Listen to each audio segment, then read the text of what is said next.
Reesa Teesa, have you heard of this name?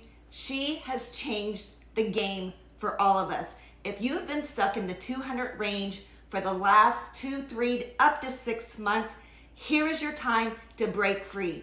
Reesa Teesa did not use hashtags. She used one call to action, and it was test on her screen. And what she has done is she has started a series. She is telling a story, and she has completely blown what all the gurus have been saying about how to create content. She's blown it out of the water.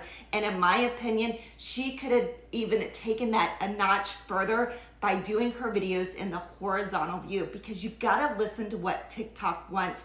TikTok is probably sending you messages now saying create videos longer than a minute, create videos in the horizontal view. They're not telling you to put hashtags or SEO. So stop focusing on, creating these videos that are 7 seconds, 15 seconds, 30 seconds, and putting words on the screen and swiping them off and focusing on hashtags and keywords. Stop doing all that. Start creating series, start telling stories, and focus on quality, not quantity. And this is going to take your TikTok and blow it out of the water, and you are going to start monetizing your TikTok because of Reesa Teesa. She has proved everybody wrong. She is making a shit ton of money overnight, and you can too. Make sure you save this video so you can come back to it. Make sure you are making quality videos, not quantity. Quality videos, guys.